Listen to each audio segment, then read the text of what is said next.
from Monte Carlo, first round of Okay. the Why you 53rd didn't bring the same Backgammon World Championship of Monte Carlo. table for Now me? we have, I don't know, I didn't Because get the that's a final team number, but championship. around 210 players in the open division. So Okay. perhaps what, Yes, Cowboy. roughly You ready? Yeah.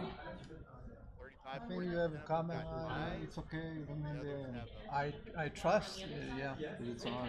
Yes, it's correct, huh? here on I screen. imagine. She says it's on, so. It's okay. We've got Good. not yet time, but what appearing we have Eli Roymi from Israel, former world Right. champion. Okay. Good match. Good Wil match. Snellings, American from Costa Rica, Costa Rican pioneer. He's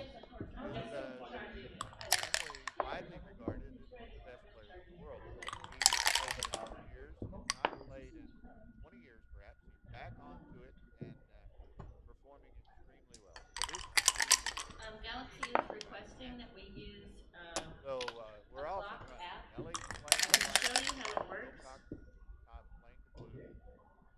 So, for example, it fits right here into this notch. So Is that okay with you? essentially, Okay. I think And it's second of all, 17-point so matches. for So this example, to start play with this here. could last a while. Yes, it's a great tool to play with. I had my daughter play for You me. want to appeal to the bell of the 17-point match. It's what we want with the Okay, World so anyway, to Championship. start play, just hit like this. So, And on stream one for uh, Mochi, he hits right, and so I'll show you what happens when for it the goes down. defending champion is playing Martin Frederick Kahn of France. Great match in its own right. Okay, Okay, that's where you so can pause. here we go. We're off to a Okay. rather uneventful early round. Early game. First few moves. Okay, so then we have to wait till it counts down before we Bit reset it. I'll show you how to do that. push the backgammon table. No, but I mean because we need to reset it, so we have 34 and 34. Cox throws a set of sixes. So Now it's right here. Now it's 34 and 34. Okay, you know how to do the clock band. Give me a moment so I can switch. he left blue. Cox rarely instructions from Coach Cal are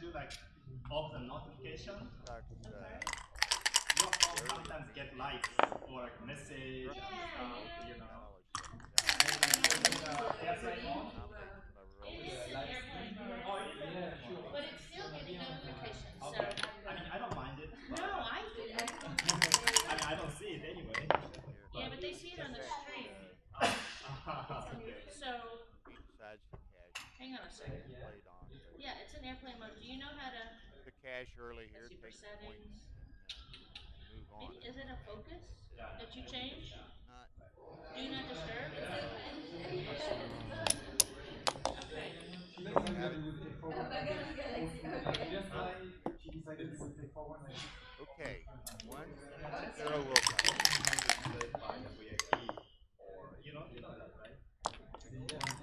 Strong opening play. Actually, one makes an aggressive Okay, move. don't start until I tell you.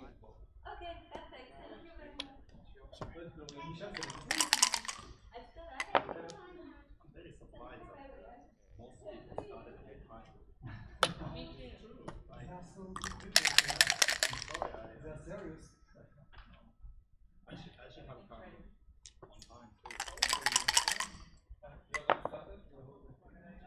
So we And again, if it's possible, Wilcox can you got put that your early other advantage once again, both structurally and positionally. He's going to be contemplating maybe a few actions here soon. He's going to make a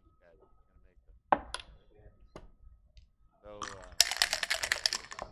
on set of sixes, very similar to the first game, in that he had a set of sixes. He had again a positional and structural advantage in the first game, but he had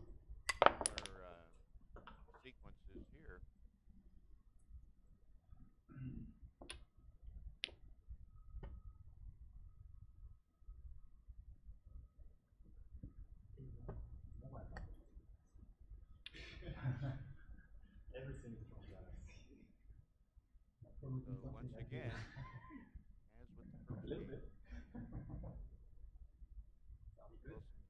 Wilcox sends the cue, but I think Ellie has no choice. He should probably just drop this. He has a forward anchor 3-point, but doesn't have much timing.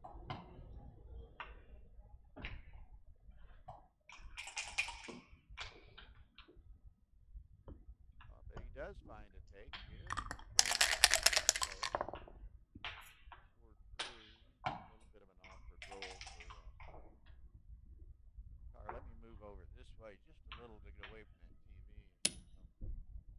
Okay.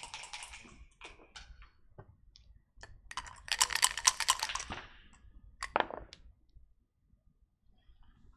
6-4 for Ellie. He's just going to be interested in making constructing a board over here. No problem bringing this in home. He's going to play the 5-3. Ellie wants to play slow right now. Slow it is. 2-1. 5-4. Wilcox is not as fortunate. He's going to have to leave a shot somewhere early on in this position. Okay, so he has an awkward strip position in his outfield for Ellie to hit, and he did not. But he's going to make the 3-point. Probably just bring the other two on down. Developed a good board, so here's the 4-3. Could play them both off of the 10. Reduce his chances of slotting the roll. 5-1, so Ellie's just going to slot the 2. 4-2, so this is going to be interesting. Again, he's going to clear that back point. So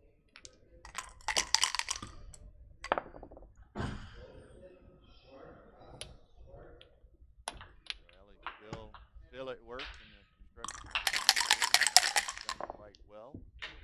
6 for Wilcox, so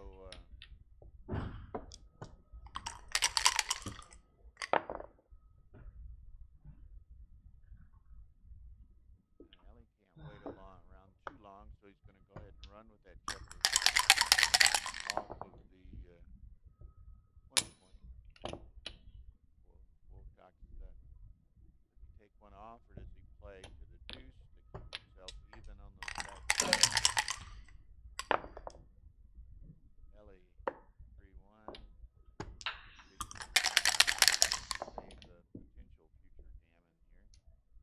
6-2. Now, does Wilcox prepare to clear to 6, or does he take a checker off?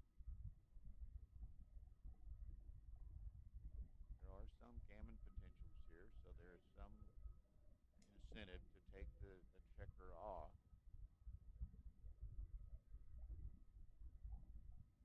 So he's going to play 2-2. So he protects against all the big bets. 2-1. He just takes 2 off here, I think. But he does 6-4.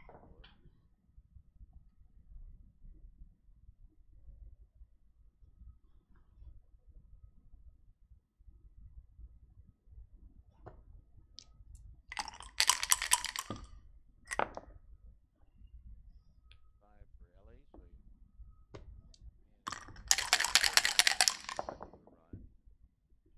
Set of 5. So Wilcox rolls an ace next roll. 1, 2, 3, 4. And determine it. He does leave the ace, so if Ellie can hit this, Wilcox has 8 off.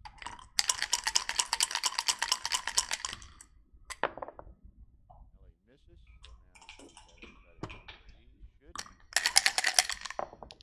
Unless Wilcox were to roll 2 sets, he does not. Ellie all but assured of beating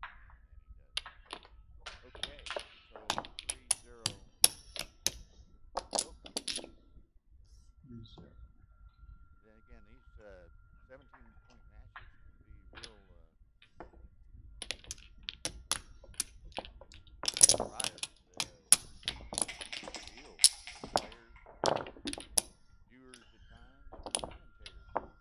17-point match translates into dominance.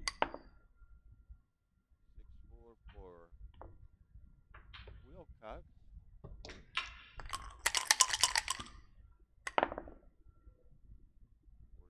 for Ellie.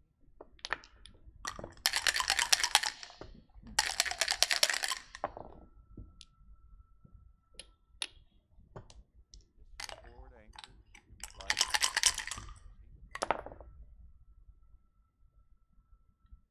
2-1 split too far.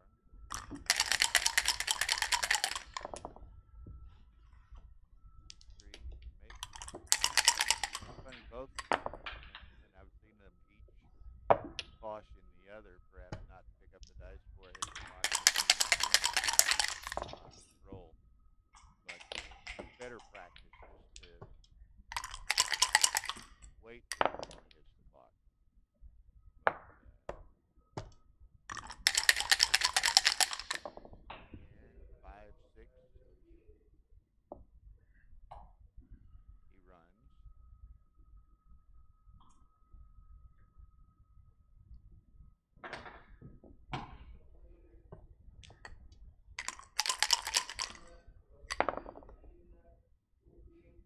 2, so he passes.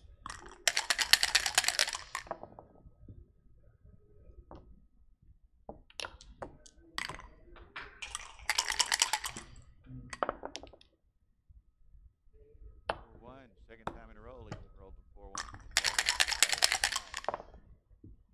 4-3, he can make a double forward anchor if he wishes. He could hit slot on the 5. Interesting. I'm not familiar with Wilcox's game, so it's kind of informative and interesting for me to view his style of play. 4-1, third time in a row. Gets that slotted 5 count. Wilcox is kind of taking over Ellie's homeward. This game will likely going to take a while to develop. Another one goes back. 3-2 again.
play the 2 and then go 2-1. I don't think he wants to otherwise. Oh, he does otherwise split.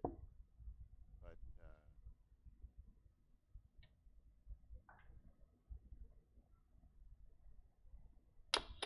really, really awesome number. But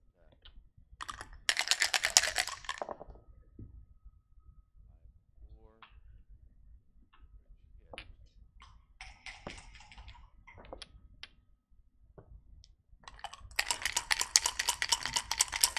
Like one dance or something just to buy him a little bit of time to try to get constructively or so forth. Aces.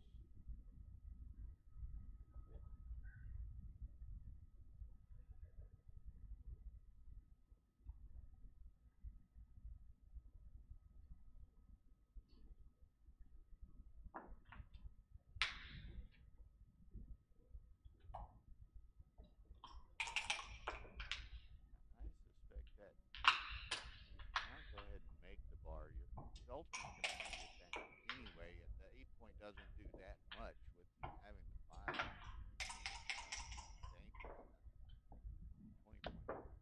Well, ends up up the plot. 7-3. Nice pointing number, but Ellie's still going to have problems clearing it. He's getting more and more stripped. Cox gives up, which gives him the offers to Ellie. Complaining by Wilcox. Good observation. I think that was okay. 4-2 puts them both up. All right, comes one in.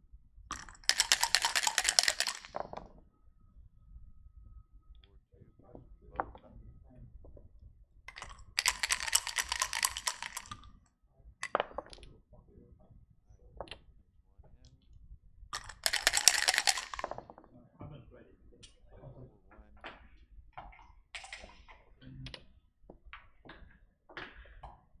Play it. Place to the 11. Oh, he's going to go to the 11. That's good for him.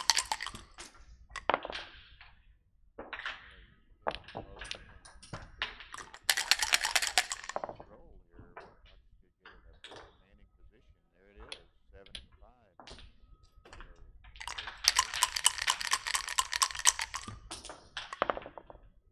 So nice number there, but I think we're going to see a cube after this.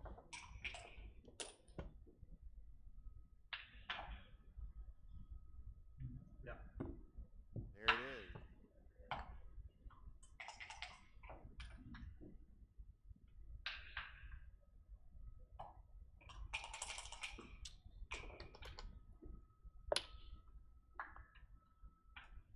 Who's Ellie having to show, and it is a very long match. So, except based on some of these early games, exercise the necessary discipline and don't give away a lot of points early. So 4-0 Wilcox. Here's to Ellie. Now he plays to the 4-6.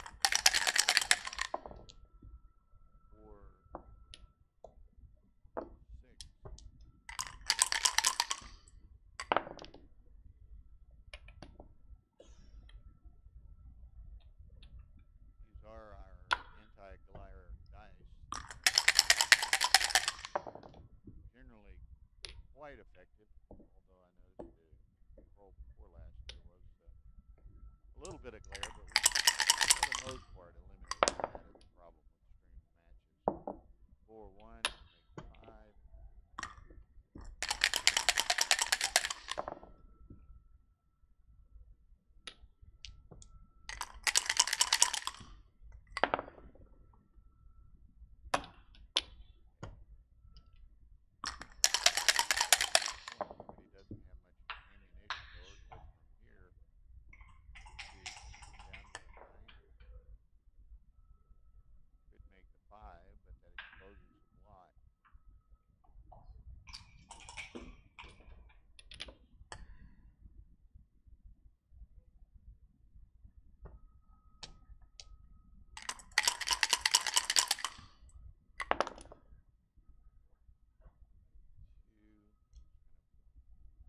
tallies on the scoreboard, and we have a 4-1 match.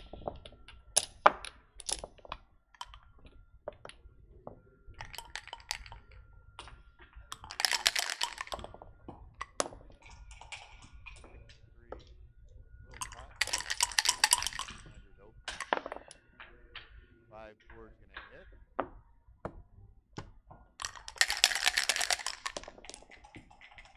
Seven.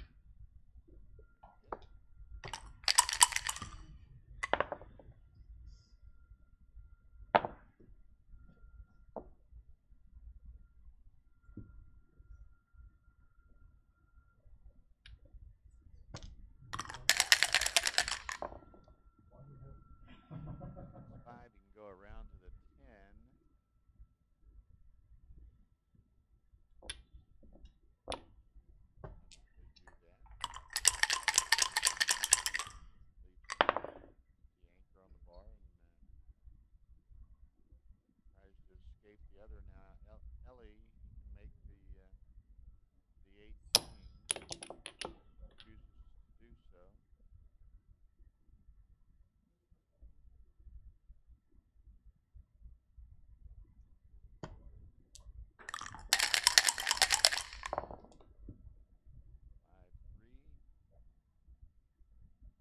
secure the 11 point. He does. He loses his market.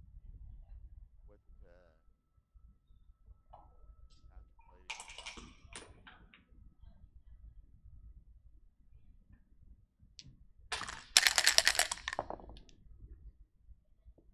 Didn't clear it yet, but he misses the deuce point. The fleeing of the back checker is a bit more problematic for Ellie with knights 2-1. So now Wilcox in that same position he was last time, 78, 785 for Ellie, and 30, 52, 76. So it's a 9 pip advantage for Wilcox, but he's got a little bit of awkwardness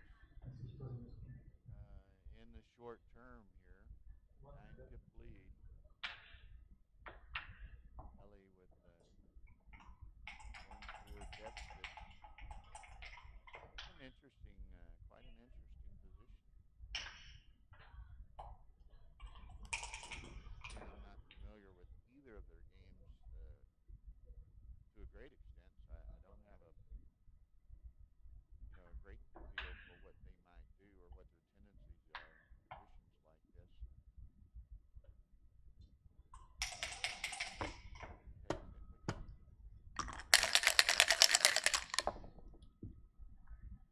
4-4. That kind of smart. Now, Ellie on the next roll. That is not small. 1, 2, 3, 4. He has to win. I'm sorry. Okay. Wilcox 51. Now what's the count? He's got 42, 54, 61 for White. 36, 40, 43, 54 for Blue. 53. So it's 53, 60. What did I say? 40.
doesn't want necessarily to have a use a two to cover on the roll.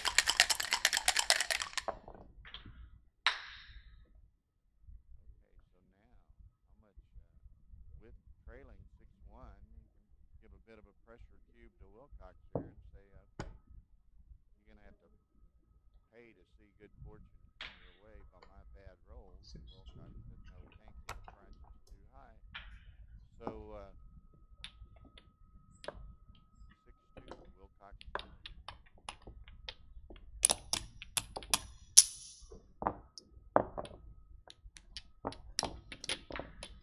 You can see behind me, quite a full room.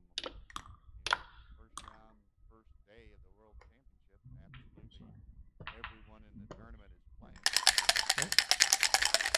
Commentary here, and Nick, who is not playing in the tournament, but doing commentary on Stream 1 for the duration of the week. The only two people available to do any commentary at this point. So we'll handle it.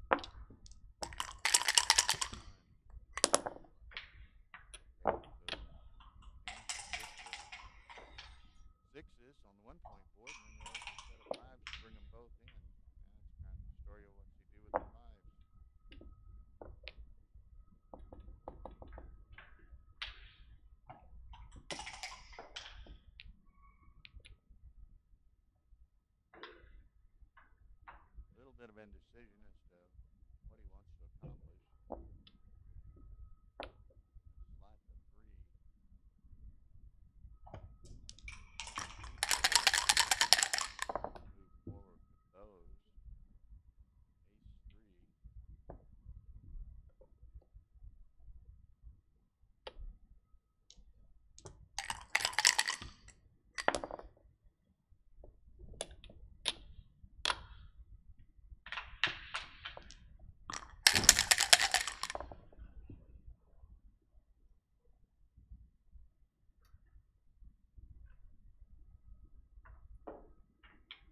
put two in the air and have three builders shooting at this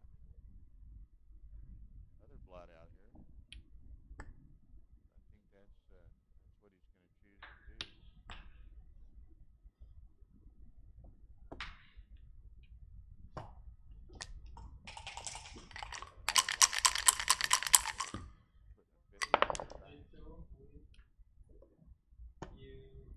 What?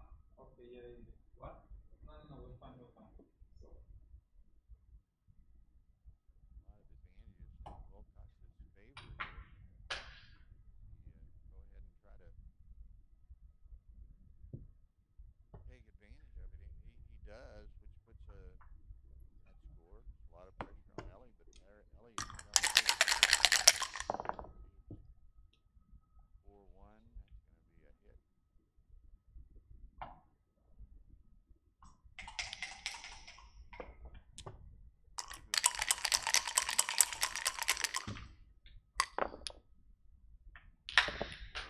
Once again, Will fives and now fours.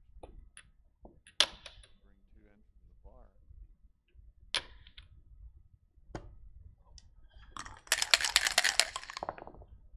It's very similar to a game that for Ellie that Wilcox played 2 or 3 games ago with that 4 and 5 point anchor. Wilcox got some screw up on 12 stacks from 68. Ellie's going to keep building the board in order. 4-1.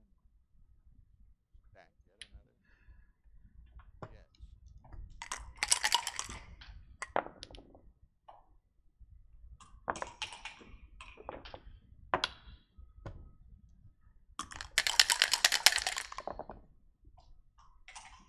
5-1.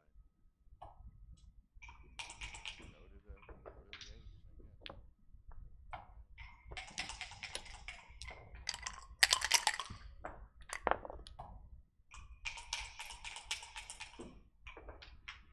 Ellie still wants just to tread water here.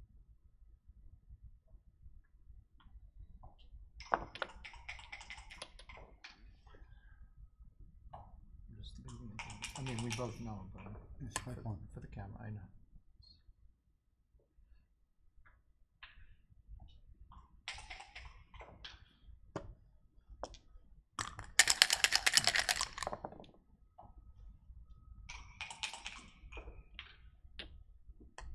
Or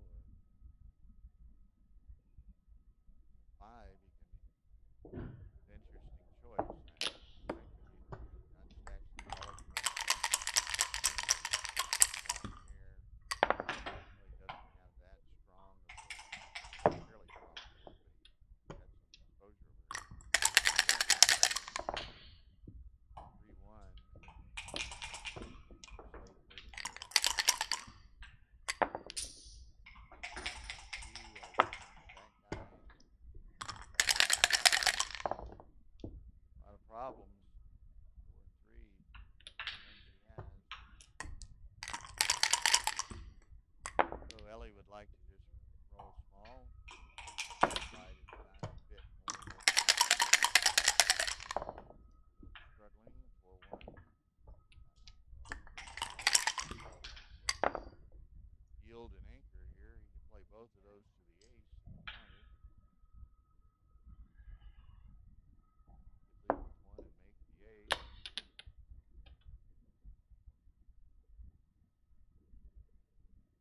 up the mid to do it. He's gonna first find Wilcox's home board.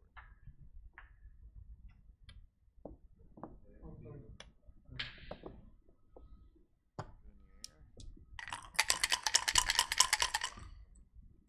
Perspective of put him there.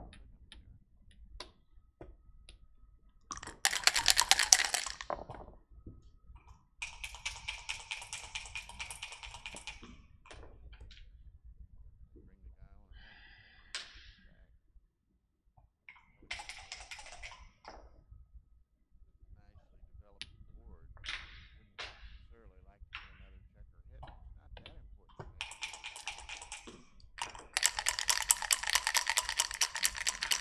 Hit the block. You can see how these guys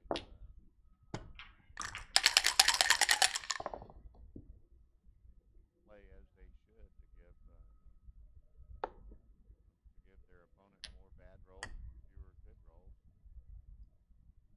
Make them sometimes force them to do things that they don't want to do necessarily.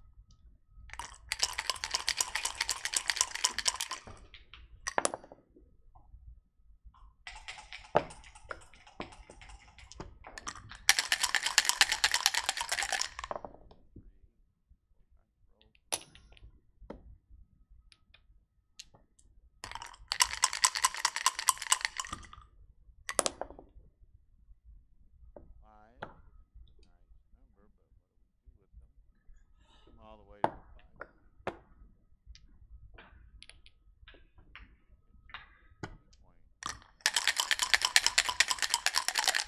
Chance out of Wilcox at some point.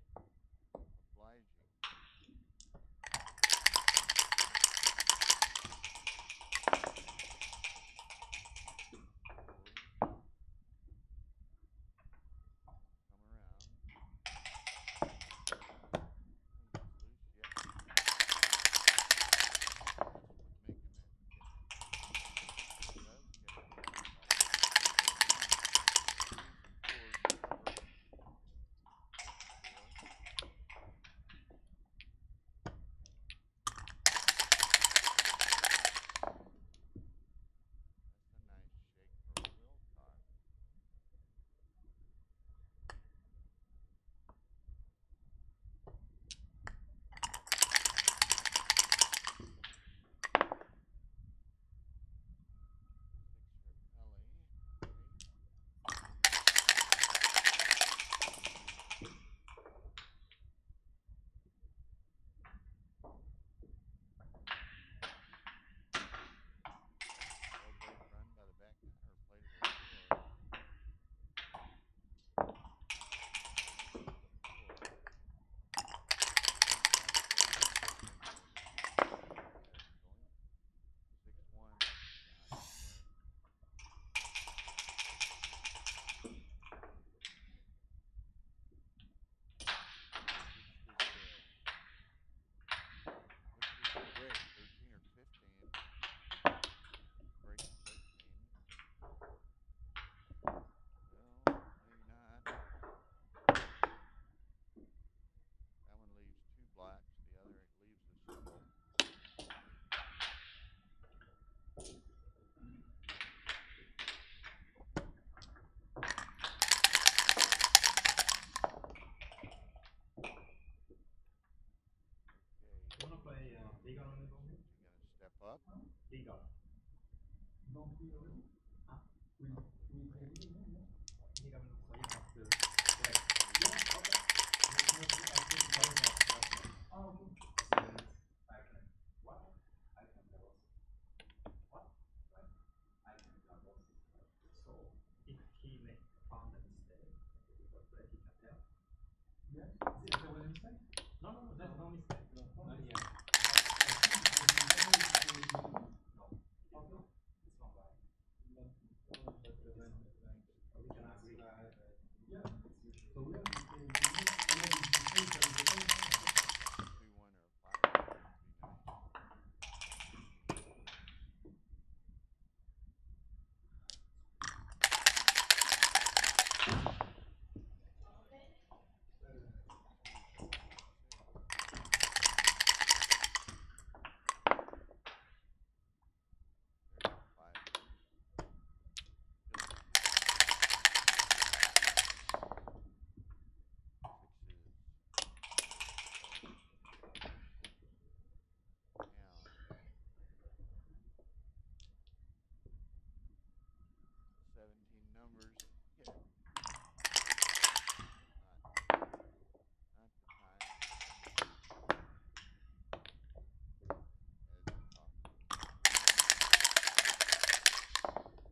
didn't hit yours before.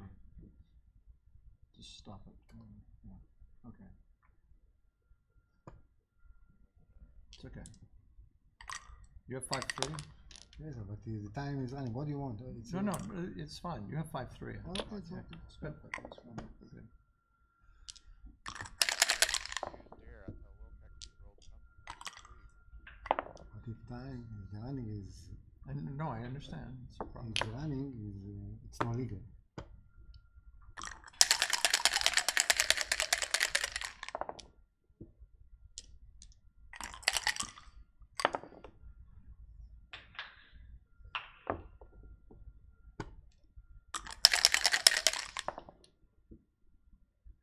Oh my, I'm tired.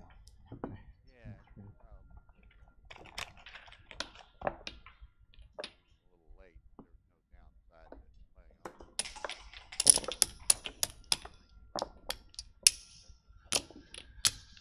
So 10-3, stop the bleeding.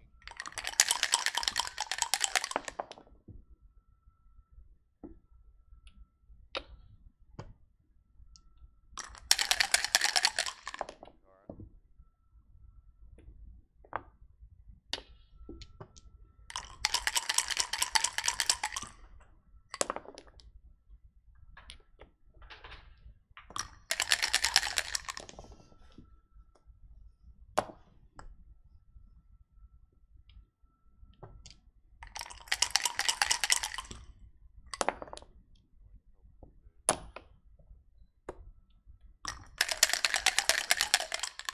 Bit of momentum shift. He does. Now, okay. Time.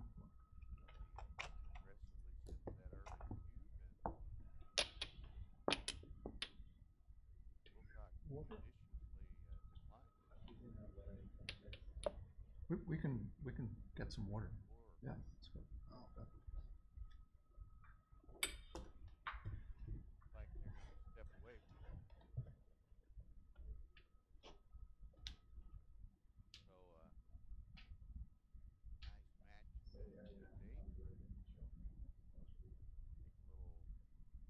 match to date. Take a little refreshment in the break. I'm going to step away and check the score outside.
lot of time for sleep,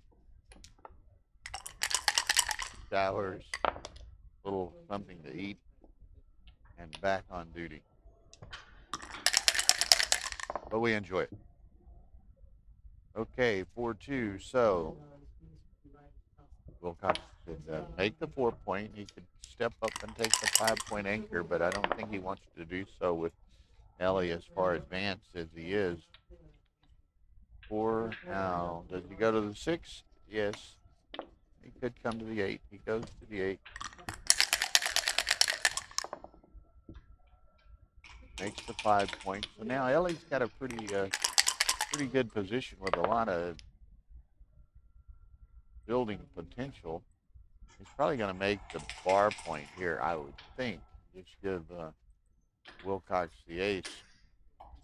That's in the absence of anything else to do with the 6-2. You know, if he gets away without getting hit here, he's in a very favorable position in this game.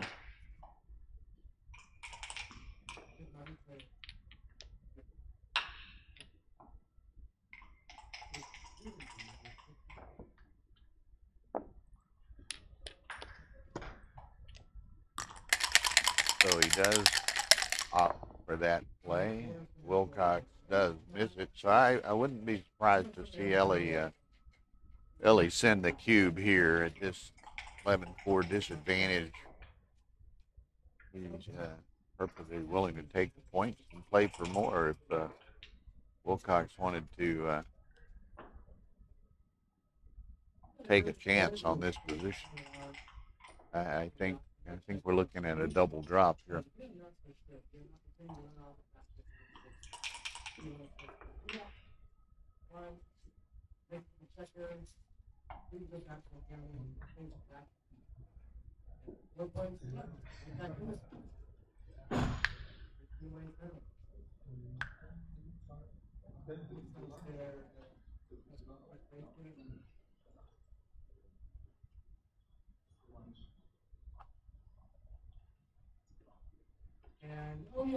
So Wilcox is evaluating all his options. You know, it's kind of interesting on the last game.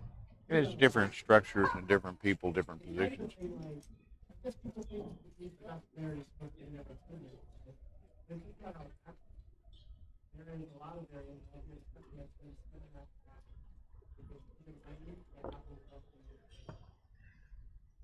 That you know, Eli knew that there was a cube coming and made a very aggressive play accordingly.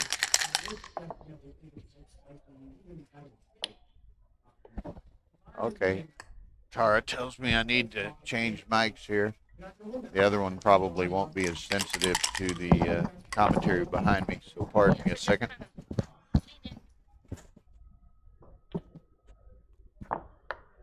Wait, or turn it off. You can't turn it off.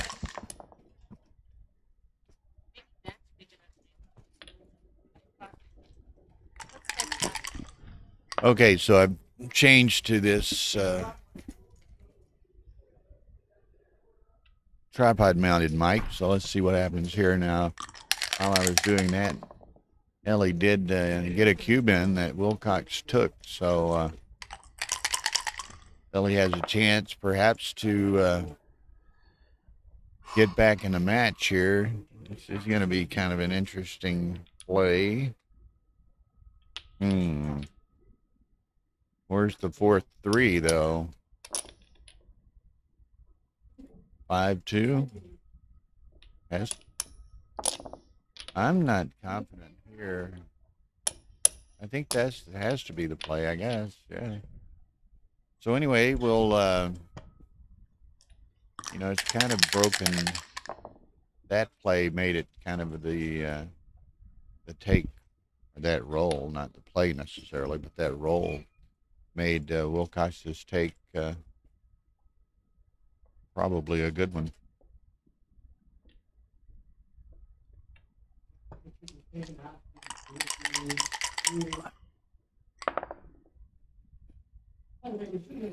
Six two, so it's all but forced. Wilcox is obviously ready and prepared and willing to accept a shot Eli under the gun to perform with a good roll here, and a good roll he gets. Perhaps the best. So Wilcox replies with a set of 4s.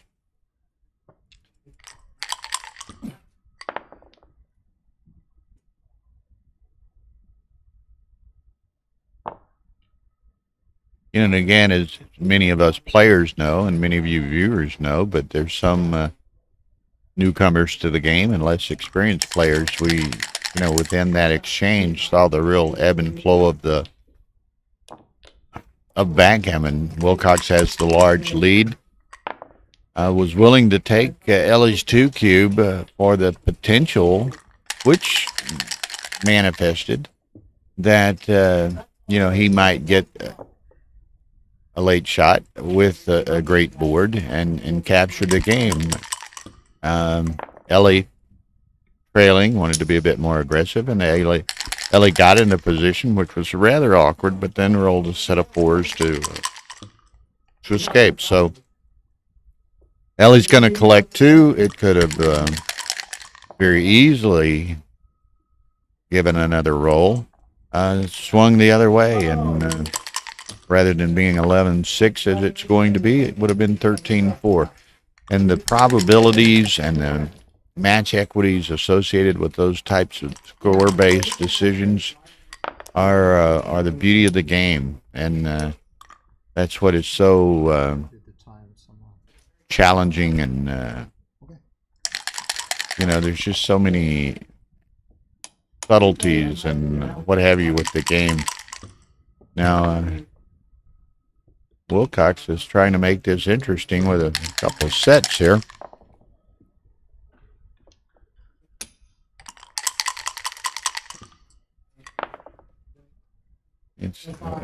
Ellie's just accommodating him. Wilcox, a couple of sets could do some wonders here. Well, that ends it. Okay, 11-6 Wilcox.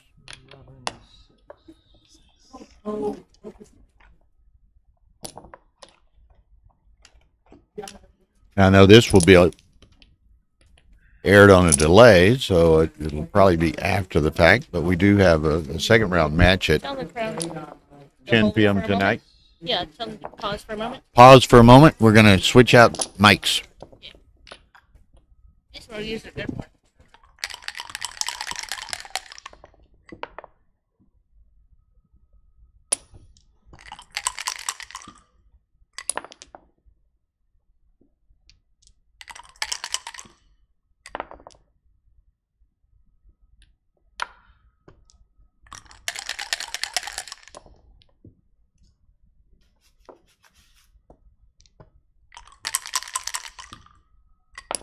Excellent.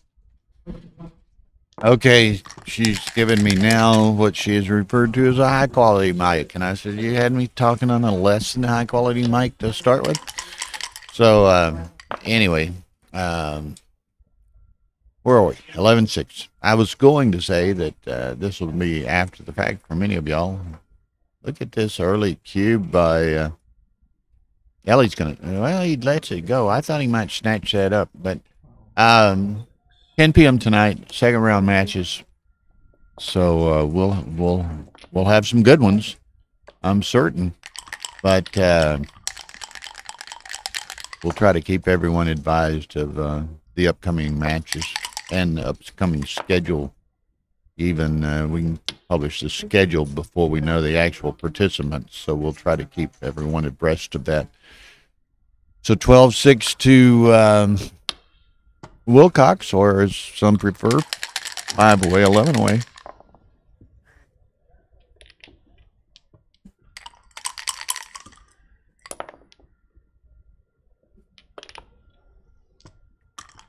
Martin.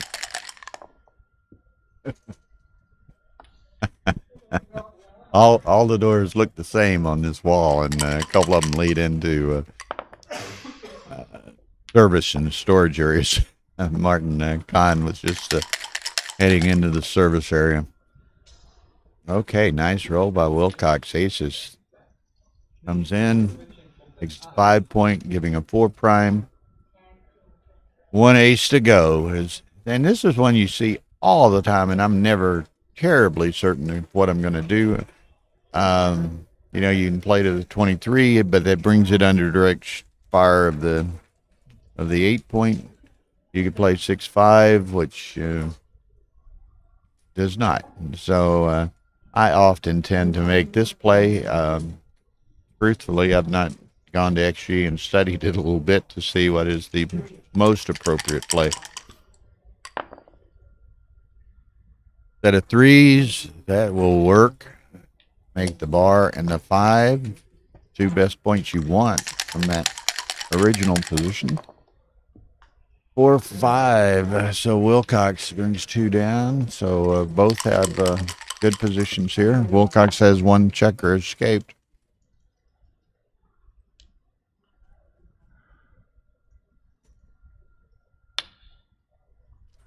Slots to 2. Doesn't want to give up the midpoint. 2-4. So he's going to do that into the 6. Now, Ellie needs a 2-4 would be his ideal roll. He wants to make the anchor end, cover the slot. Close, 2-5. I guess he'll slot on the 8. Plays with 3 blots, but nothing else was terribly attractive in any event. Okay, so brings those 2 down. 5-1. Make the ace point. He can make the deuce point, giving Wilcox only 3s to escape.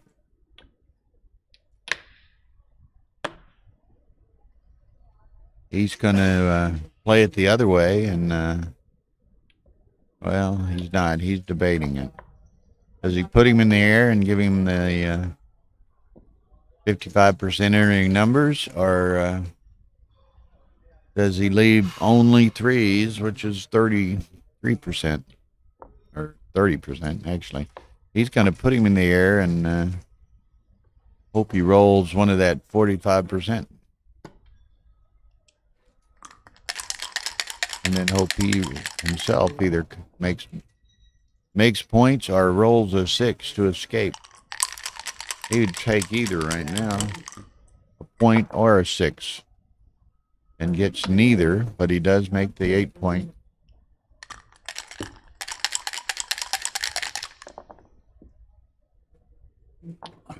There's a 2, so again, this is good, but Ellie has some timing problems.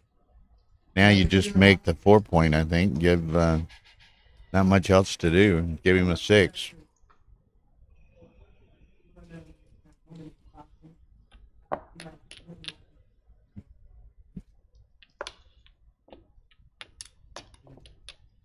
Play it safely, such as this.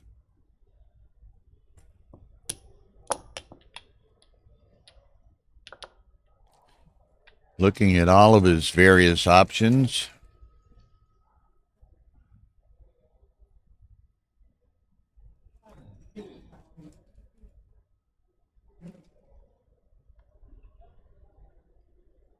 And again, as we've seen here, these both of these guys play a well-paced game, and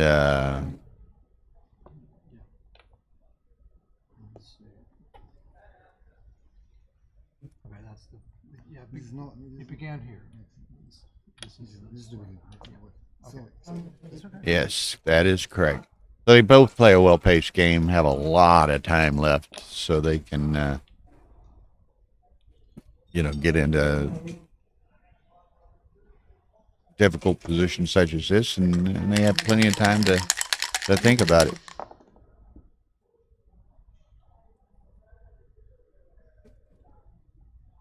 I'm going to jump over here and close this door real quick.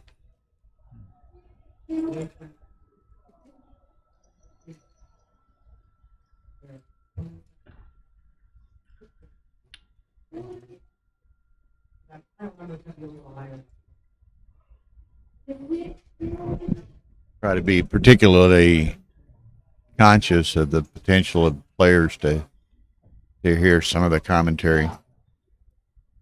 Mochi and Martin Connor on break, but even the noise that might come into that room when they normally are not hearing any noise could be disruptive to Ellie and Wilcox as well.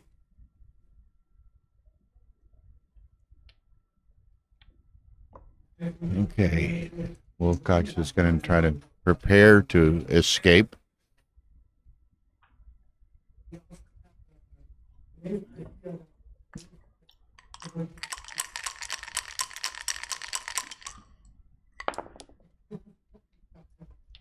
Ace 2, nice roll by Ellie. Now if he can, Wilcox can dance and Ellie can roll a 6.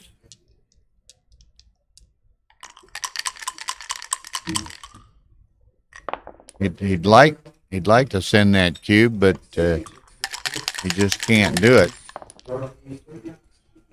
Ellie needs a 6 in the worst way. If he got 1 6, he could send it.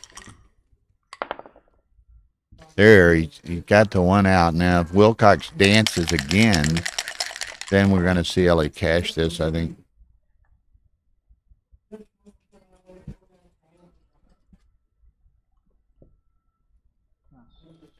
And he does. So that game kind of... What's funny is all of us, as we play and have more experiences, you can just see the flavor and development and likely scenarios and consequences of various sequences, and that one played out exactly as we might have expected.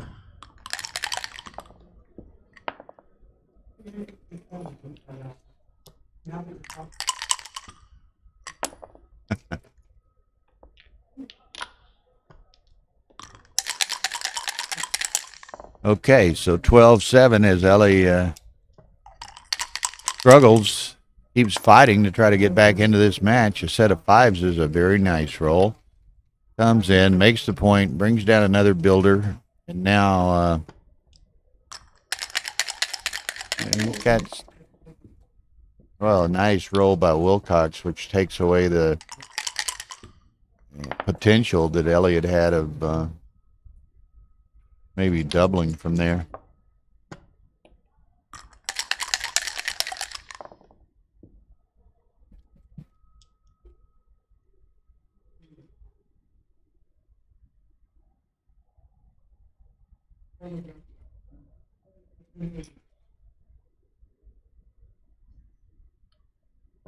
Okay, so now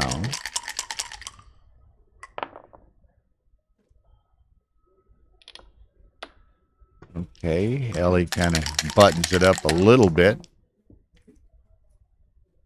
4-2, not Wilcox's best. Guess he'll probably slot the 9 rather than stack, although he could slot on the 2.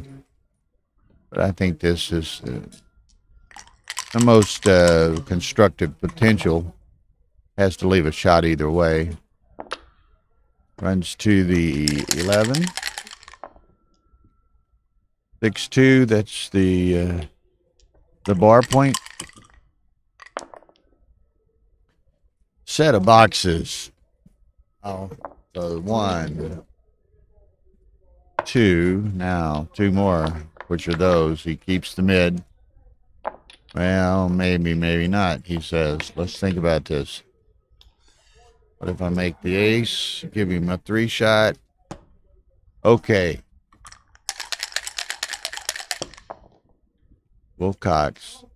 He rolls a 3, but it's not the correct 3. He needed a natural 3. Okay, Ellie. 4-1. Gonna make the point and slot the deuce, I guess.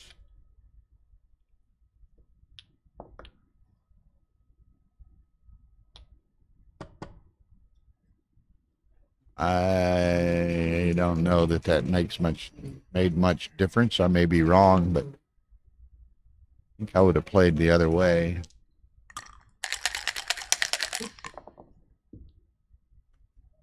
Three, 2. Now, what do we do with that?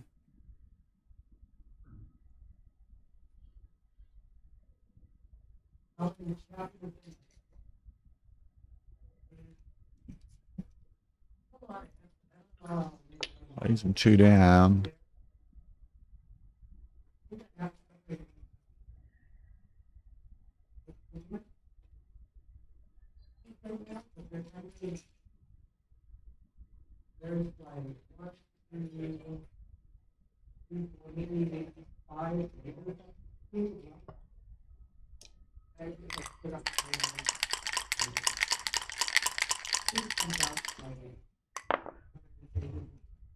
Okay, 4-3. You just make the 2-point perhaps, which is better, I think, than burying one on the ace after making the 3. So I think this is correct.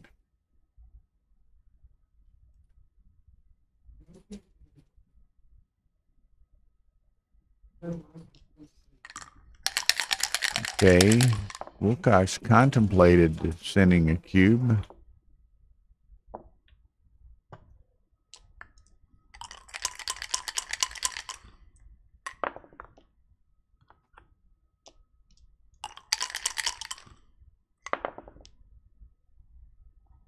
Set of 4s. Okay, so now,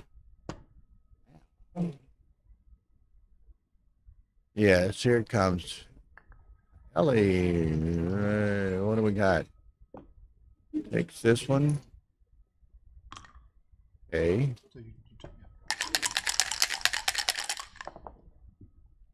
6-5 gets them both out. Nice shake. Very, very nice shake.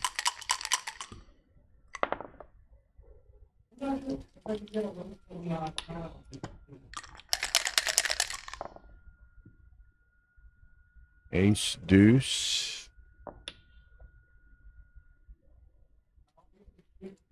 You want to...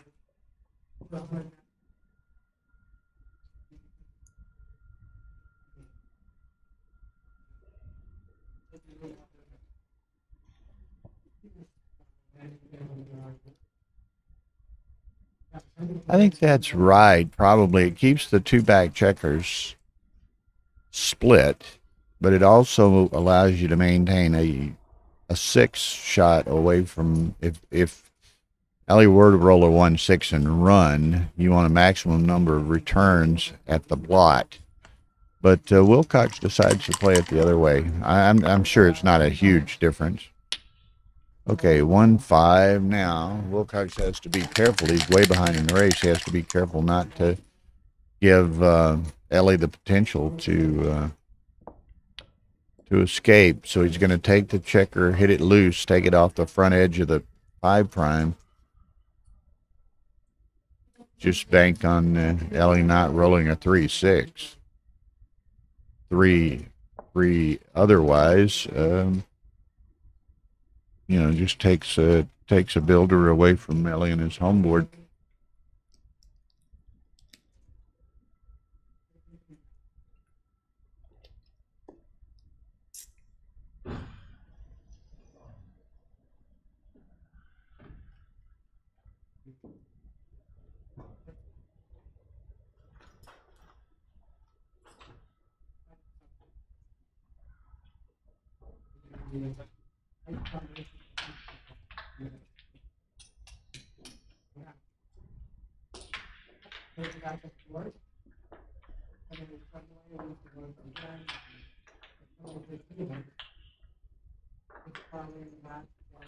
Ellie is, not Ellie, Wilcox is really pondering this set of 3s for some time. He hit loose on the 3. Now it's a question of most optimally placing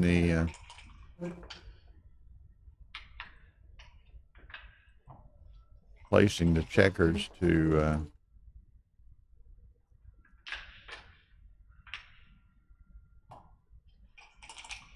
try to make the point and/or bear in on subsequent rolls. So as all of you can see, and many maybe appreciate more than others, you know, how significant the most insignificant roles can be at times. And the elite players, such as these guys, know this, recognize this, examine this. And that's true to varying degrees, but to a large degree with every role. So, you know, backgammon is a game of fine margins. Now you can see he has a 6 prime, and he's able to slide on the front of it, which has no downside potential. And he hopes, and he'll do that again if he has a chance. But you know, he's in effect fishing for a second checker. He hopes the rolls are such that Eli will ultimately have to leave a blot, and that he can take advantage of that. Now, Eli, not wanting to be in a position of being forced to leave a blot, he cleared the 6 to put multiple builders on the other points. So, you know, it's a strategic game, offensively, defensively. You know, Ellie's trying to make sure he doesn't leave a shot. Wilcox is trying to provide every opportunity for Ellie to leave a shot. So, you know, that's the beauty of the game. So many subtleties, so many intricacies.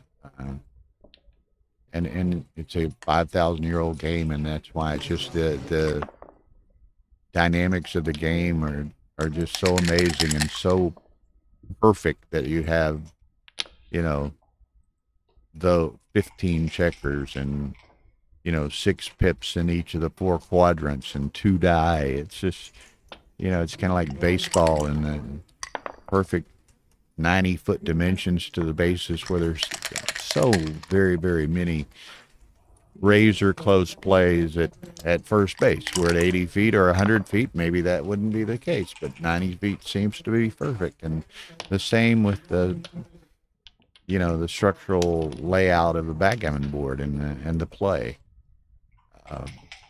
And learning to recognize those things and take advantage of them, and force your opponent to do things they don't want to do, and what have you. I mean, that's the beauty of the game, and that's what ultimately separates the very elite players from the perhaps only merely great players, and all levels thereunder. So Wilcox is pretty much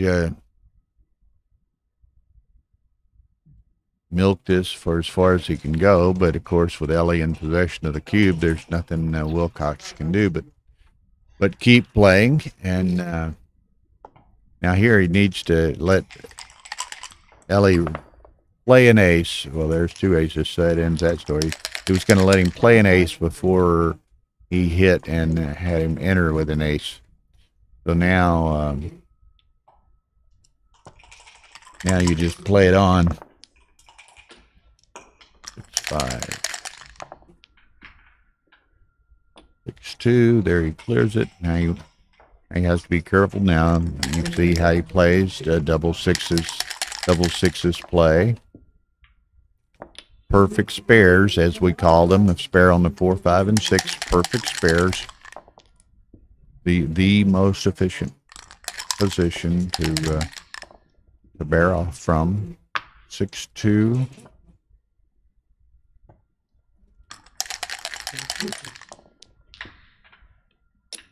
We see Wilcox on several occasions.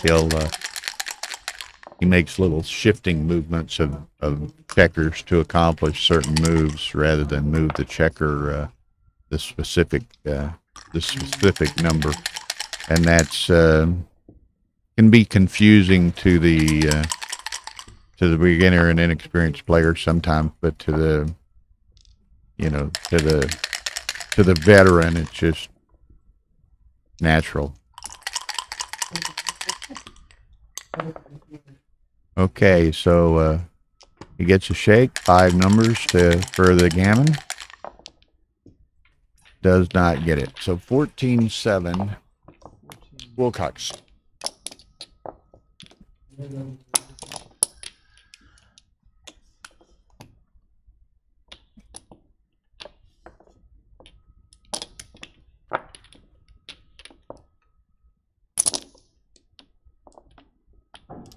Hey guys, don't forget to change the scoreboard.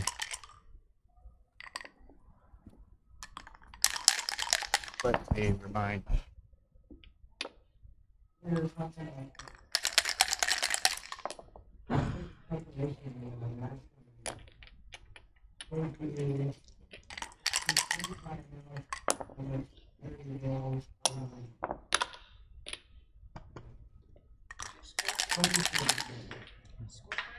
Oh, 14, thank you. Thank you. Oh, it's perfect. Thank you.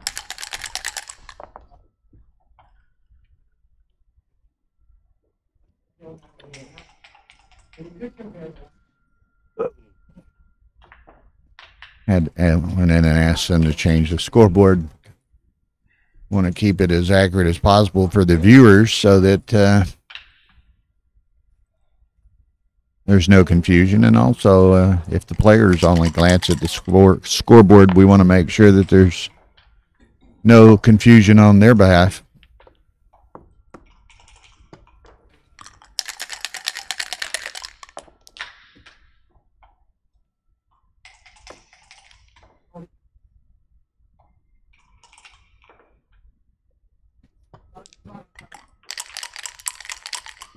Okay, so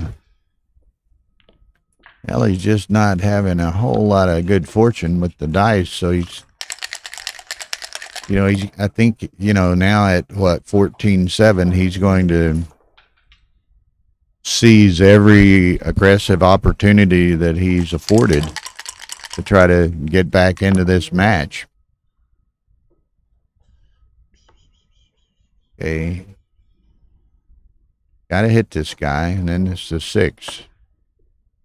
You come out, you play, well, now he could make the 4, but that's a lot of blots. I think you got to hit it and then figure out where the 6 is. He could hit, there, you could hit a 2nd, which has some attractiveness to this. This is very, it's great if you get away with it. Probably the best in that regard, set of 4s. And he does in that regard. Now, Wilcox is going to hit there, and he's got a 4 to play. So, it's like I was saying, the perfect dynamics so often with a set of doublets, it'd be great if you only had to play 3 or if you had 5 to play, but 4 is at times awkward. And it's just another of those beauties of backgammon. 5-4, that hits. Had the option to hit, but he'll take the forward. Keep the forward anchor and hit. Otherwise, there's a nice 5. So looks like we may be settling into a long game here. Ellie's getting several checkers recirculated.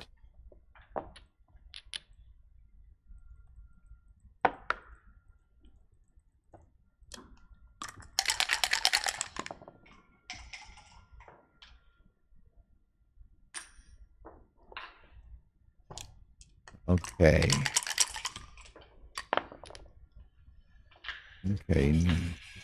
Make a run. That's good. Ellie wants to buy a little time with just playing with that one checker up there and kind of moving it around, maybe getting it recirculated, and in the same vein, continue to build this board. So it's kind of a timing game, a game of a timing game right now.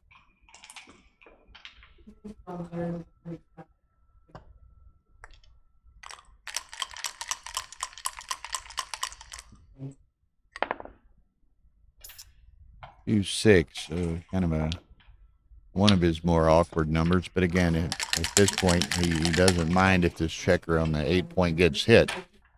And, you know, he can kind of reconfigure and begin his charge anew, but he doesn't want to go too far forward.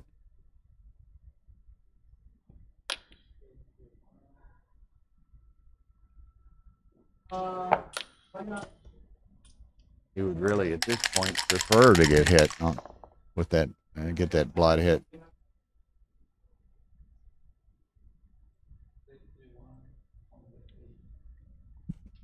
Okay, so Wilcox, I think, is going to make the 3-point. You know, he could get hit, but Ellie has to give up the forward anchor to hit him. Threes. That's awkward.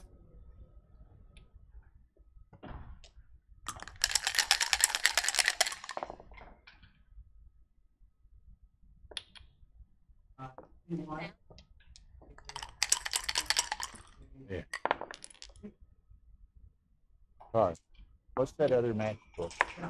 What's Mochi's score?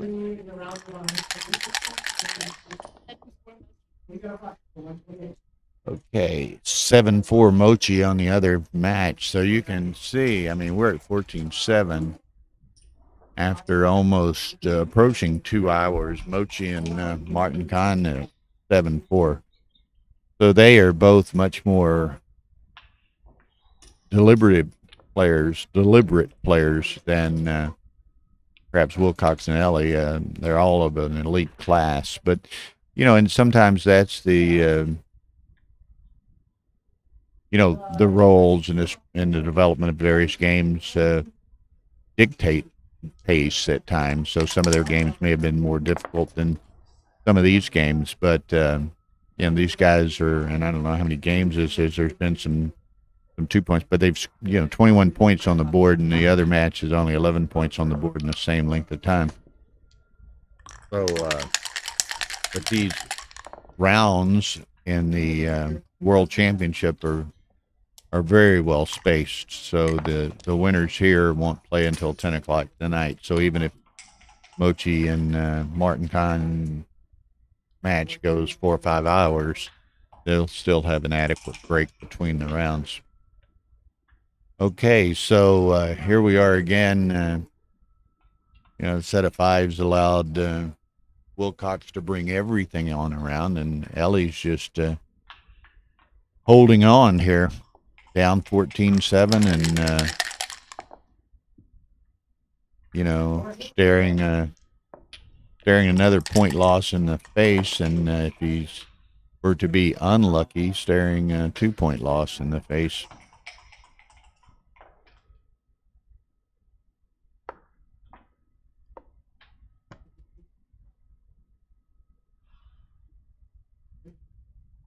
Now Wilcox is contemplating. I mean, there's a few bad rolls in the cup, so he may want to cash this, or you know, just kind of offer Ellie. You know, you can take your chances here, but you're gonna have to pay a price to have the opportunity. So,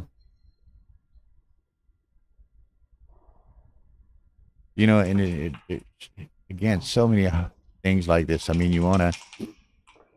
You know, you hear the term quite often, market losers. You want to double if you have the market losers, and that's a hugely valid and real concept. But by the same token, I kind of look at it times that, you know, it's the price of the cube. And, you know, if Ellie, you know, Ellie needs to get lucky and play, you know, aggressively, playing for crooked numbers and things of that nature. But, you know, if Wilcox can get in a commanding enough position on a given game, then make Ellie pay for the privilege to extend that game and hope to get fortunate. 15-7 Wilcox. You know, and I don't have the sheet. I know they are, and this being a bit of a gambling mecca, as Monte Carlo is, there was some group was making book on the players, and Wilcox is one of the favorites. Now, again, we have 210 players, so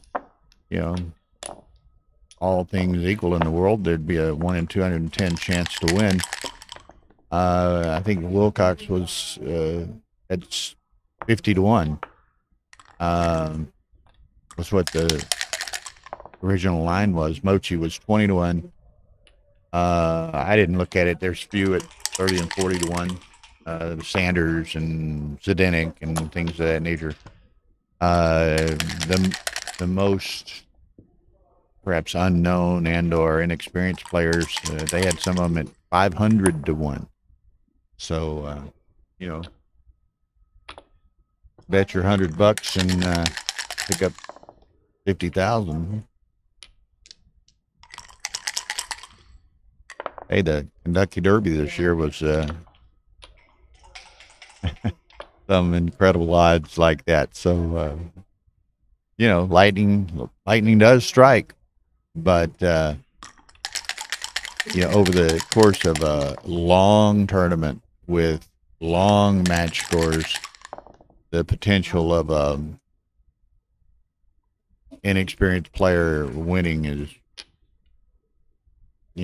extremely unlikely. I mean, you may get, you can get lucky once, but are you going to get lucky 8 times in a row? So that's what, the long match lengths, the large field, the many rounds, that's what you want to determine a true champion. And those factors enable us as best we can to do so. Okay, it's 15-8 Wilcox. You saw in the earlier game, Ellie had some decent early potential. Sent the cube, just trying to, see if he could entice Wilcox into taking it. And maybe, again, as I use the term, Ellie might have the chance to play for some crooked numbers. And Wilcox, recognizing the volatility and the danger of the position, just said, okay, take a point. I don't want to risk giving you 4. So, obviously with a 15-8 lead, only needing 2 points, and Ellie needing 9, Wilcox is perfectly comfortable in trading points, as it were.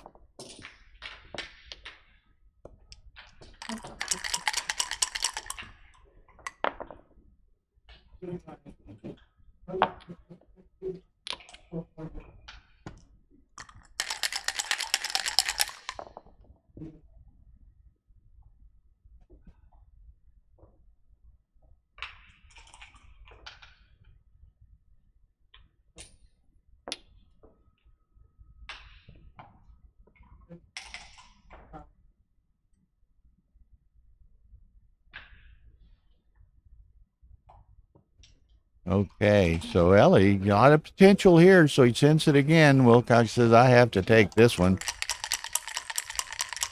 You only go so far with conceding points. You can't play.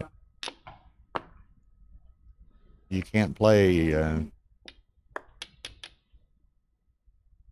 not to lose. You have to play to win. That's like not so applicable at this score, in this setting, in this.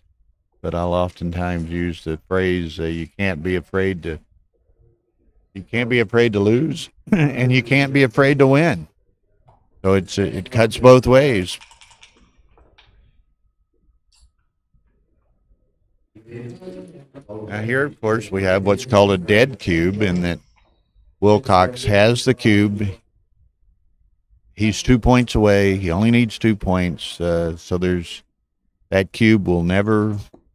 He will never use it from this point. It's a dead cube. It's sitting right there for the remainder of this particular game.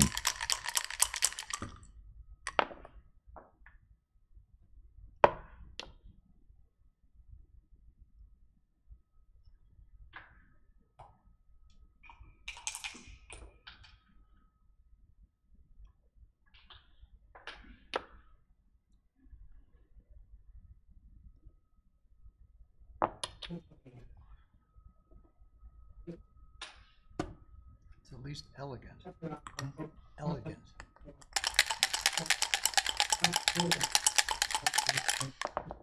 This is kind of a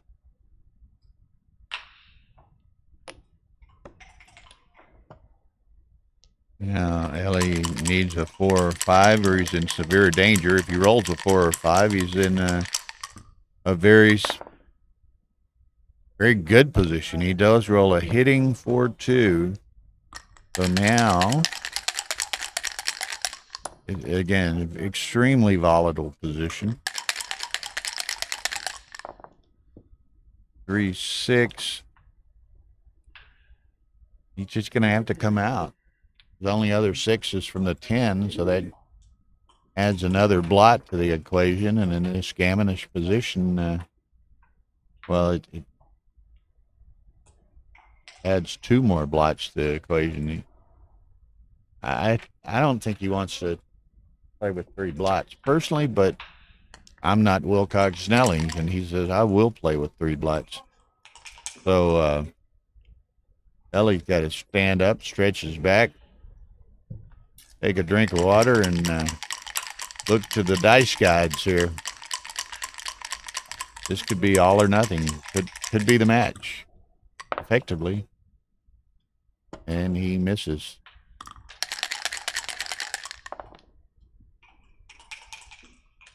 Okay. 1, 2, 3, 4, 5. So now Ellie's got 2 to shoot at, so he's 55-45. 5-4 odds to hit a checker, and he needs to hit a checker dearly. Doesn't. This match could be over shortly. 6-3 makes one of them and comes out, so now he's reduced to only a 4. 11 out of 36. And that only buys him a short period of time, but double 4s buys him a lot of time. Wow, what a joker. And then make the mid. Wow, that's huge. And that's going to cost Wilcox 4 points. Very likely. He was, a strong favorite to win this game in the match. And then out comes the joker. And now very possibly Ellie's going to win 4. So just that's how quickly it can change. How quickly it can change. Wow, that was amazing. And that's a 6-point swing, right? In a 17-point match, a 6-point swing. Because where Wilcox was going to win 2, now he loses 4, very possibly. So a 6-point swing in a 17-point match is a lot.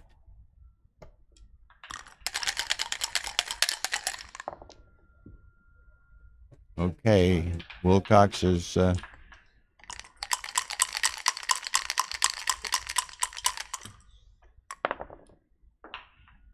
3-6, so he's going to play to the 7. He could play to the 4. He's going to go to the 7. So again, wow, what a turnaround. Like backgammon, just when you think you're ready to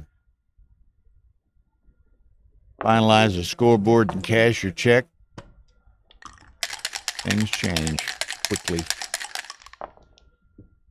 Don't count, as a fact applicable to many other things in life, don't count your chickens before they hatch. Not that I'm saying that Wilcox was, but I mean, he knows the game well enough and has played long enough that those things happen. And as you can see, I mean, his demeanor and his facial expressions and whatever never change. I mean, the joker of all jokers in this particular game, and he didn't blink. Ellie is and can be a much more emotional player, and 6-1.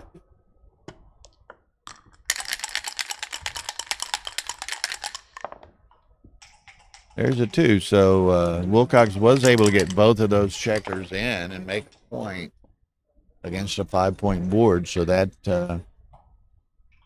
will mitigate the potential for gammon damage here a bit.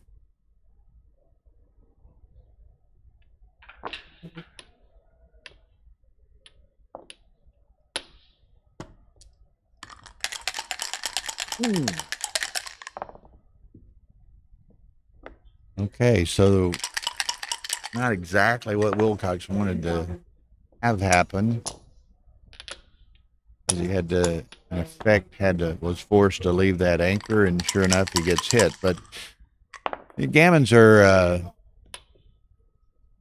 not very likely, but they exist.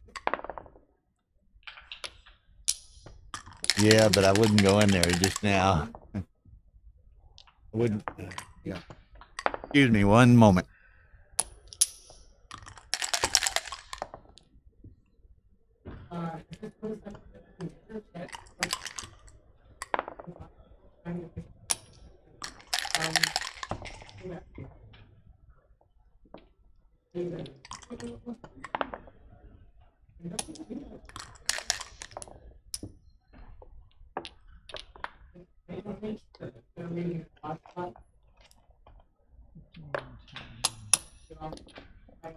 Okay, so it was only a 2-point game. I apologize.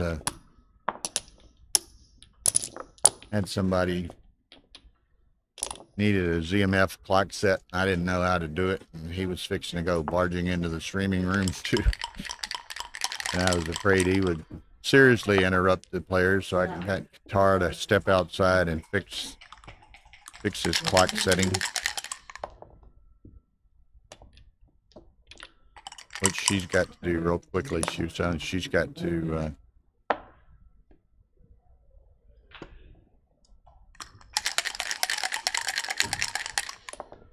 I don't know all the ins and outs of it. She's a guru with all this internet and streaming stuff, particularly the technical side of it with YouTube and others. But you have to reset the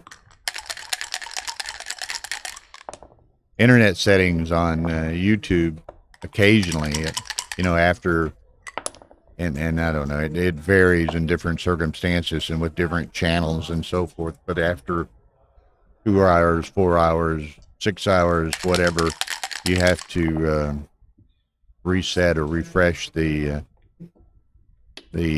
connection somewhat, or it will expire. And we usually on our channels, and on generally, because we stream a lot on Galaxy channels from Texas, Chicago, Las Vegas. Normally we can run like 12 hours on our YouTube channel streams, but for whatever reason, and I'll have to get her to tell me why, but here it's a much shorter time period, so she's having to reset them or refresh them more frequently, and has to stay on top of it so a stream doesn't expire and stop on us. Viewers wouldn't like that. So anyway, 15-10 Wilcox. And as we can see, it's kind of interesting as we've gotten a little deeper into the match, and where each point, particularly with Wilcox at 2 away, is more and more significant. Then he's playing much more deliberatively than he did early on. He's down to 13 minutes where Ellie's at 20. So, down as low as, I don't remember the times, but maybe 23, 24 minutes, 25 minutes, they were effectively at the same time. But since then, Ellie's maintained a relatively brisk playing pace, and Wilcox has slowed down considerably. But there's that much to, it's the World Championship. A lot at stake. A lot more than just some substantial monies, but it's a lot more than the money. It's the tremendous honor, prestige, legacy. Um,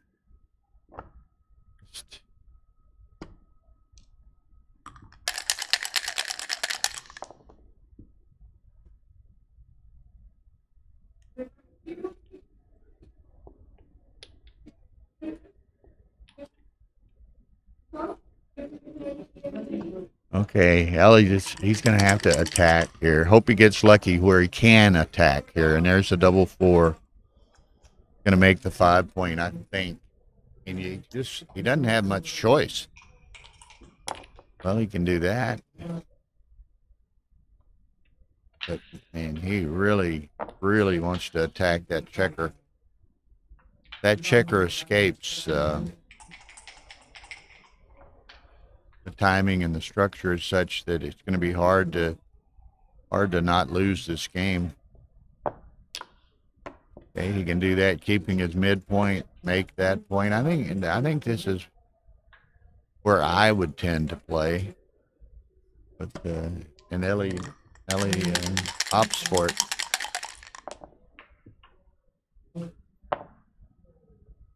Couple of little spots on this board and with this sliding where our magic dice are picking up a little bit of glare, but we've eliminated, I don't know, pick a random number, 99% of it. 1, 2, 3, what a shake. Okay, so now this will be interesting. I mean, Wilcox still has a great, strong position. If he dances, though, Ellie may just seize upon the volatility. Well, that goes away. But now Wilcox does have 3 blots out there. Ellie knows it. Knows if he hits it, he could really capitalize upon it. If he performs very poorly, perhaps such as dancing, he's probably going to lose the gammon anyway. So he's balancing the risk and the reward of his various options. And even despite this, rather unfortunate looking position that he finds himself in, he's very seriously contemplating, playing for 2, playing for the match for Wilcox, but giving himself the potential to gain 4. Wilcox has 3 blots out there, and there's a lot of hitting numbers. He comes in with a 1, 2, 3, 4, so that's what? Only 33 numbers to come in, and then there's a number of hitting numbers from that. But he rolls on 2, 6.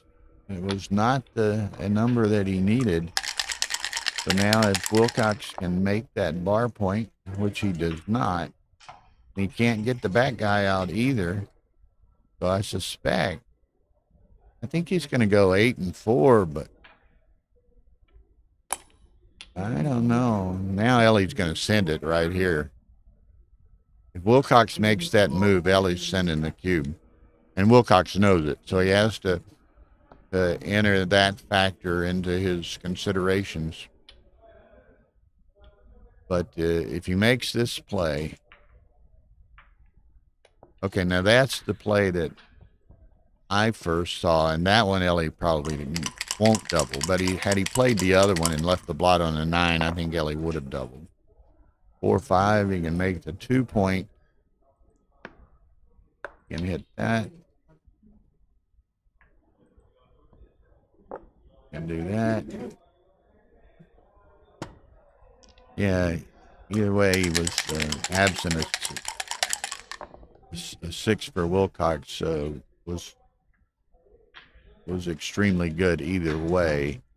So I think this was the most constructive option for Ellie. If Wilcox didn't roll a 6, this is probably the better position, consequent position for Ellie to be in. Now I send it. Absolutely. Wilcox has a lot of breaking potential on the next roll. Ellie rolls on. 5-2 makes the bar. So now if Wilcox were rolled something with a 6 on it, he'd be breaking. He doesn't have to break, so it's kind of a forced move here. Now I think it's a roll late, but certainly he's got to send it here.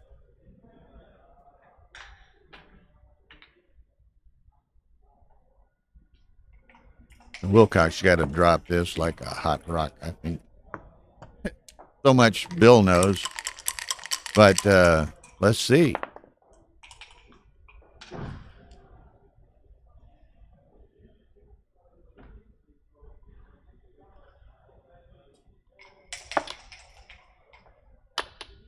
Did you see that? Wilcox just took a cube that Bill said he was going to drop like a hot rock.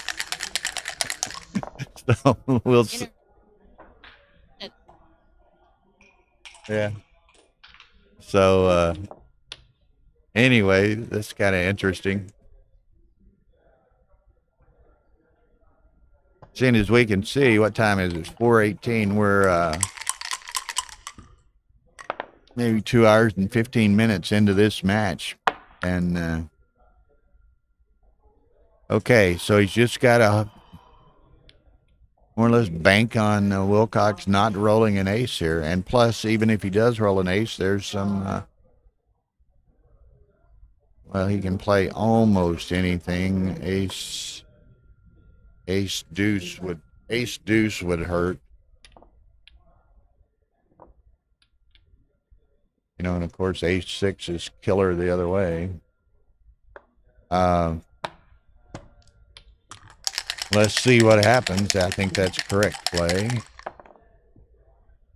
3s. So now Ellie got to get something in the back moving. Doesn't do it, but he can make the ace point. Now, cracking numbers. Doesn't really have them with a 2. Ellie needs to get one of those back checkers on the move. There they go. Boom. Get them both out. So 2-3. The Wilcox. Now Ellie is attack mode. He'd like to hit and get hit back almost, but he's in attack mode. Gotta hit it. Got to hit it. Oh, I don't know. I want to G. You lose to 6s.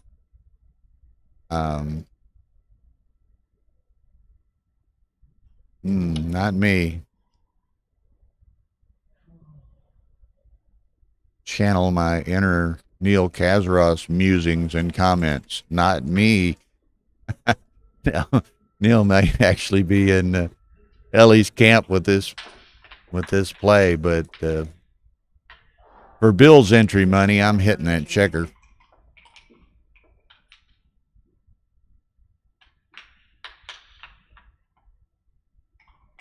But again, as I said earlier, as you can see, these guys both have tremendous amounts of time left, and gives them time to consider all the options. Okay, he gets away with it. Now he has no option. See, and now if he hits and gets hit in return, it's not, it's just not as attractive. I don't know. Wilcox gets out, and he does not. Had he gotten out, say with a 5, then he had a fair amount of racing equity.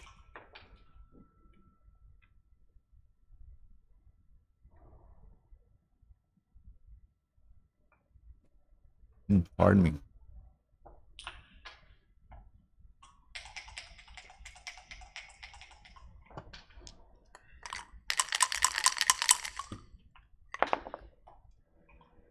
Damn. He just can't point on it. I guess I'd make this play now, but earlier while there was still at least another point opening in Wilcox's home board and some blots available, I would have hit it for sure. I mean, you doubled him at this score to hopefully gammon him. I'm going to play to gammon him.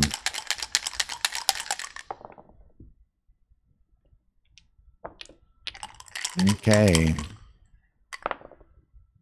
Boom, Ellie just cannot buy a roll that he needs. Again, Wilcox has got some decent racing equity here. Boom, he's gone. I think he's gonna run. This is a race.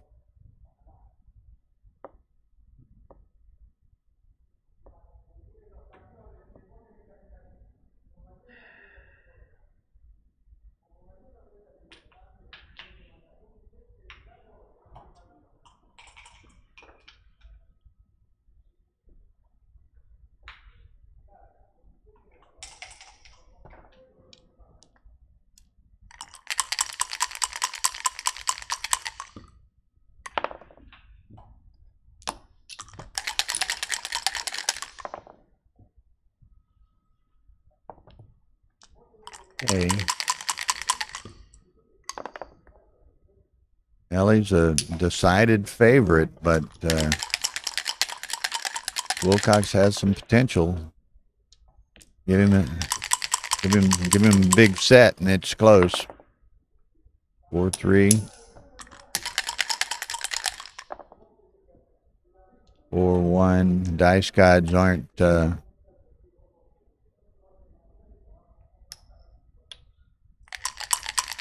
cooperating. Although Ellie thinks they're doing just fine. 6-2.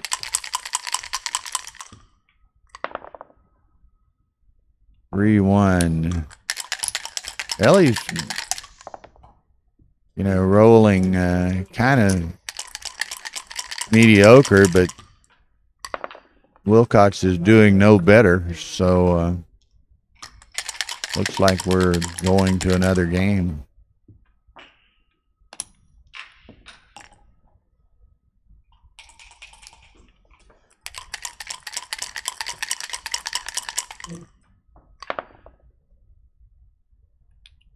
Four.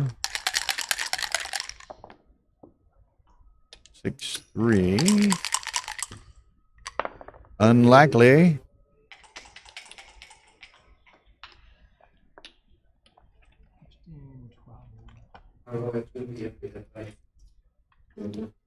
Okay, 15-12. Wilcox. 2 away, 5 away. So Ellie has managed to hang in there. Made the match much closer. He trailed 14-7. So he's up 5-1 since then. So 5 away.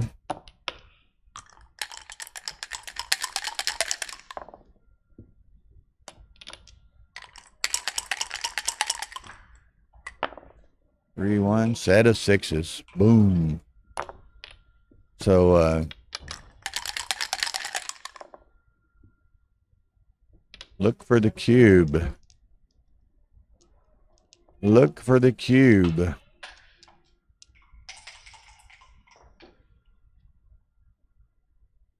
Now, Wilcox would probably take this. Ellie being 5 away, if he doubles and Wilcox drops it, then Ellie's 4 away. So it's kind of almost a free take in certain regards. So again, Wilcox playing this game for the match.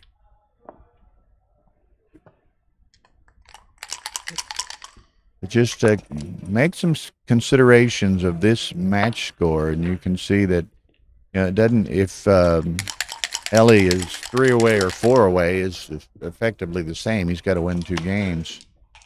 if so Wilcox could take that cube, as long as he doesn't get gammoned, and getting gammoned wouldn't cost him the match. But as long as he doesn't get gammoned, it's a little difference whether he's 3 away or 4 away at the after this exchange.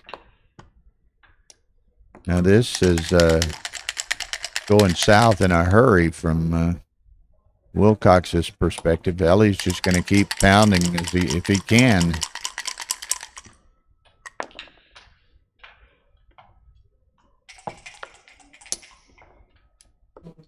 Now here's the 6 blot option. So, but again, I'd do the same. He's going full bore gammon right here. 5 or 6 makes the deuce point his option. I got to come off that 21 point. You want to take the double super joker away from him. Or he doesn't have, that's 5s instead of 4s. You want to make sure double 5s is not productive for Wilcox here. Ellie knows that. Ellie played for that. Okay. 5-3. I don't know. I think I would just flood the outfield for builders. Not that one. That one. Still just being aware of the double 5s. See, I would have played it the other way where I would have had 3 builders in my outfield now. So let's see what happens. Ellie will hit it if possible. There's the deuce. Got to come down. He's going to pick it up. No, I don't. I come down. Yeah. I'm playing this for the G all the way from the get-go, which is what he's been doing. Don't give up the ship now. He gets hit.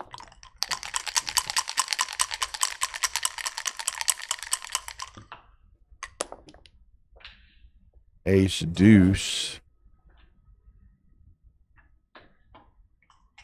Wow, I'm coming in on the 23 and moving 1 forward. I'll give him a double 5.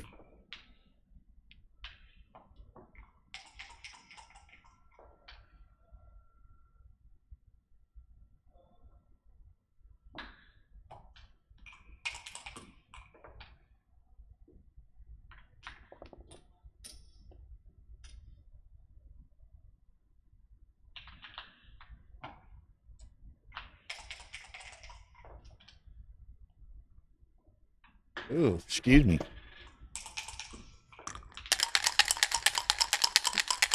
We're 2.5 hours into this marathon, so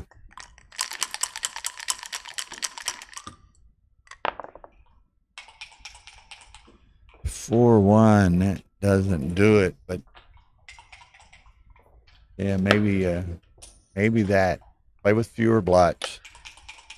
You can't really do anything else to increase the number of covers, so decrease the number of blots. Okay. Ellie's still in attack mode, given the opportunity. There it is. Split the back ones. He's going to lift. He considered that last time and didn't. I'm playing this way as well.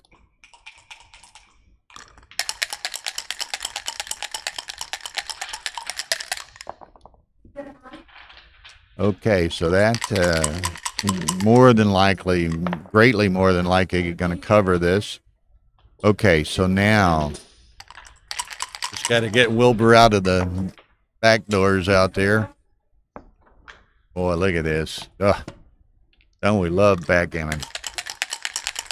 Can't move the back guy and has to break it. Wilcox rolls boxes. About his absent. You can see the aggravation and frustration on Ellie's face. It played out exactly as he wanted it. Exactly as he wanted it. And then just a terrible sequence. Terrible sequence. And wow, that's hard to take. But, you know, you got to be good and you got to be lucky. And Wilcox is both right here. Great player. You got a couple of advantageous roles in this final game, and very likely is going to win the match right here.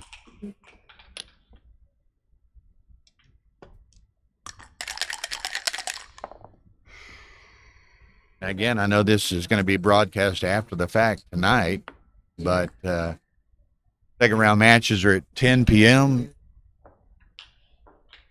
And I think actually we have the final of the Super Jackpot, or not Super Jackpot, final of the $5,000 entry Patty Rubin Memorial High Roller Jackpot may well be played this afternoon. That's a gentleman, and now I'm going to get myself in trouble trying to remember the name, Sasoma or something of that nature, an older Israeli gentleman, against Manny Elzinko from Ottawa, Canada. So they'll have to get their match in at some point. For the winner, what was there, 16 at 5's 80. I think the winner's getting, I don't know, 55 grand or something like that. So 70-30 split on the pot.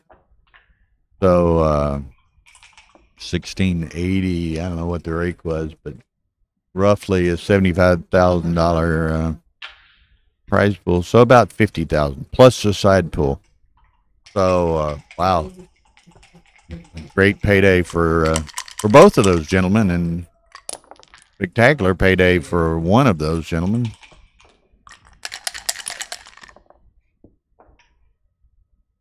Okay, so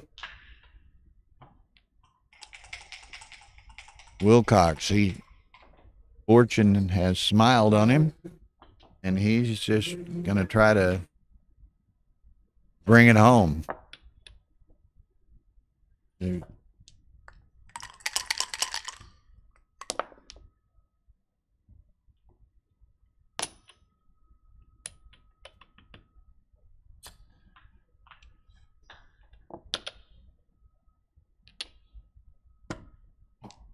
Pardon. There's the, so it's all but over.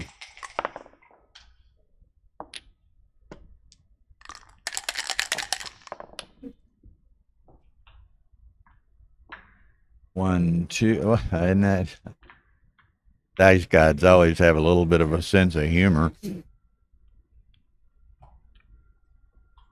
That and on down. So now, oh really?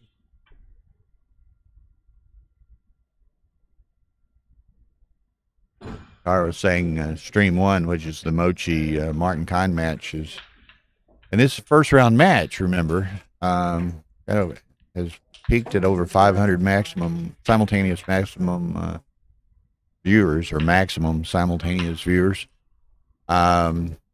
which for the first day of the tournament is really huge.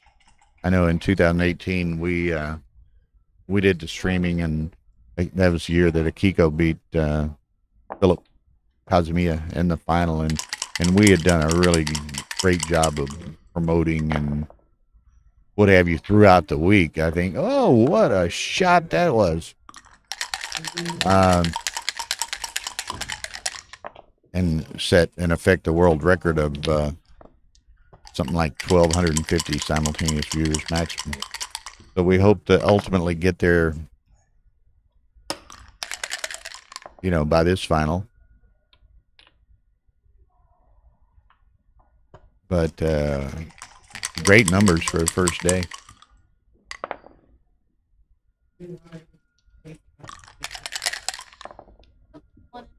Now this is over within a couple of minutes if you want to be able to cut it down or something. Just the most brutal sequence you ever saw. Looked like Ellie was going to win a gammon from here, from this score. And couldn't get his bad guy out. Rolled a number where he had to clear the sixes, and Wilcox had 2 in the air and rolled double sixes. And